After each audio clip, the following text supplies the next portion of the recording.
Hi, I'm Allie with Apples and Oranges, and today I'm going to walk you through how to make a video similar to these that have been produced by Broadway shows. I recently worked on one to benefit the Actors Fund, and I'm going to show you how I went about doing it and a technique that worked for me. I hope you find it helpful too. I took a lot of time in making sure that my folders were really organized. Once I had every folder in place, I went into Final Cut and created a new library specifically for this project. Here it is. It's called BTS Final Cut Pro. From there, I would create new events for each vocal part, each musician section, or each choreographical part. So this project was really complicated in that it had 6 different vocal parts, 2 different dance parts, as well as musicians. So for each of those specific events, I would label them and then import the media specific to that section. The more I edit and the more I learn through this process, organization is absolutely key. And once you have the footage really organized, you can manipulate it in ways that are really easy. You can switch footage in and out, you can keyword and find footage, so that was really useful. So now it's time to import footage. For vocals 1, I'm going to import the media for that section and that section alone. I always say leave files in place so that the library itself remains small and it just references the media. Here I have a video of the lovely Pamela Winslow Kashani. Now that I have my media in place, I'm going to actually add some other unrelated nature footage so that you all can see how it works when you're layering footage on top of one another. Okay, great. Now we have some extra footage that we can work with. We're going to create a new project. Okay, great. Name it whatever is appropriate for your project. For this one, we're just going to say YouTube behind the scenes. I'm sure you've seen these styles of videos that have been coming out of this time during quarantine. Have a lot of different singers on screen, simultaneously resized in a number of different ways throughout the project. Something that I found to be really useful was this plugin called Grid. It really easily allowed me to resize footage specifically to the grid guideline so that I was positive that everything was equal in size. It does have to sit on top of the footage, and because I was working with such a large timeline, I would add a basic title at the very top of my timeline and put the grid on top of that. The great thing about this grid is that it's super customizable. It was really a lifesaver when it came to resizing footage. Here are the controls of the grid function. First of all, I'd make sure the opacity was 100%. So that the lines were really distinctive. Next, I would stretch the height and the width to make sure it covered the entire screen. You can also change the color of the cross sections, which I definitely took advantage of, but I tended to keep with more of the blues here that you see because I thought it was easier to see where the grid boxes were. But just for example, I'm going to turn each of the cross sections white just so you can see how you can easily manipulate the color of the grid as well.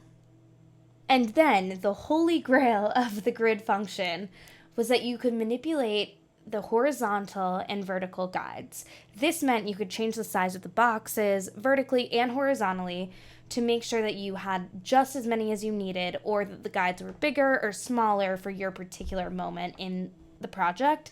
And that to me was unbelievably useful.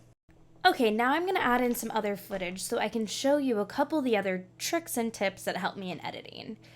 If you're doing a musical piece, it's of course really important that you're lining up the vocals in line with the track. The vocals of the singers on screen were actually the vocals we were hearing in the sound mix. So for this project, it was important that everyone was synchronized. It was important that I had musicians, vocalists, and dancers lined up really specifically in my timeline. Okay, now let's play around with resizing footage. Let's say I wanted to resize this clip of the beach.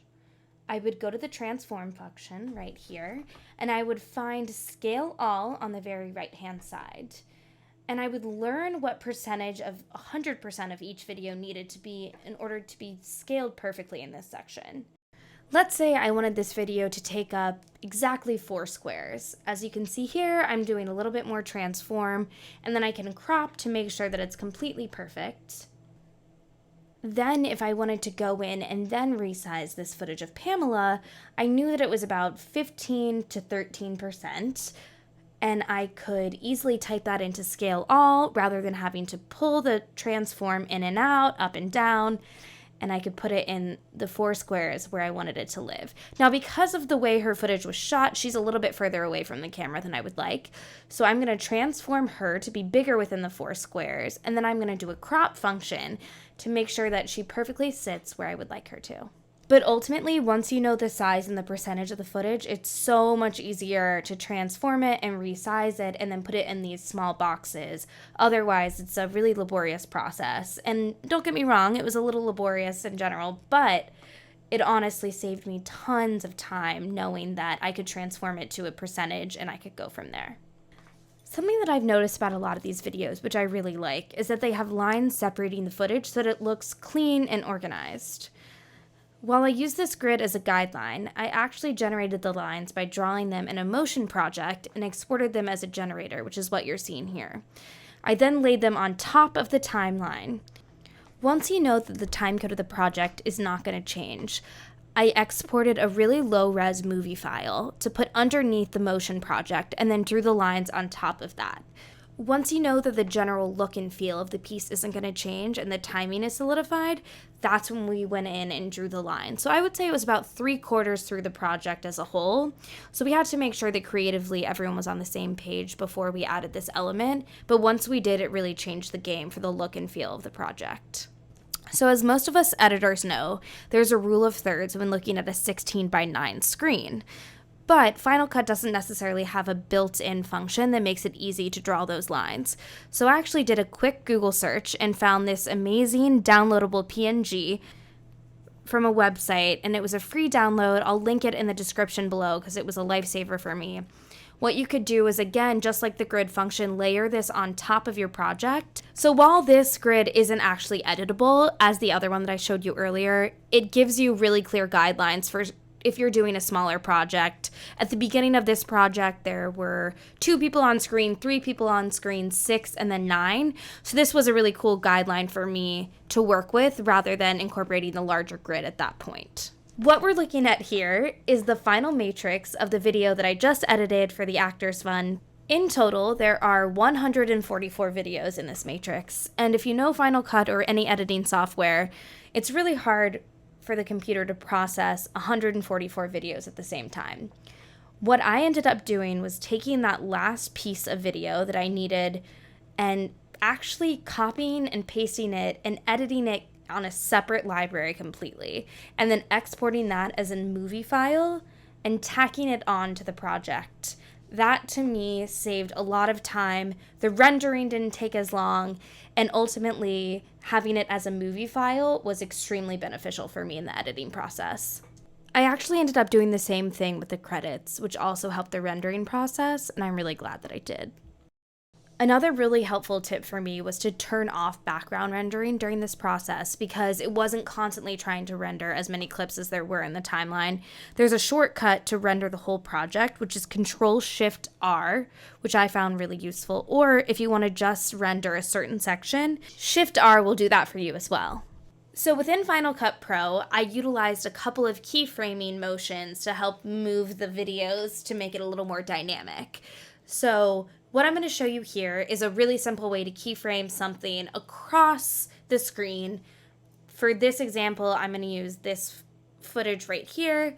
I'm going to keyframe within the first frame, and then I'm going to skip to the end and keyframe maybe a frame or 2 before the end. And then I'm going to hold down the Shift key and move it how I want it to. And holding the Shift key helps it to move in a straight line. So say, for example, I want this to move from right to left out of this screen. Now, keep in mind, this is a 45-second video, so it's going to move pretty slowly once we render it out, but you'll get the idea. And as I'm sure many of you know, you can use keyframes within the middle of the footage. You can add as many as you want.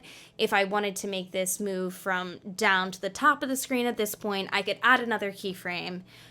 You can really manipulate it to do whatever you want to do. For this example, I just did a really simple right to left, but again, you can make it as crazy as you would like. Well, I thank you guys so much for watching. I hope this gave you a little bit of an insight into how I did this video and edited it. Again, I'm sure there's lots of ways you can do it and lots of amazing techniques.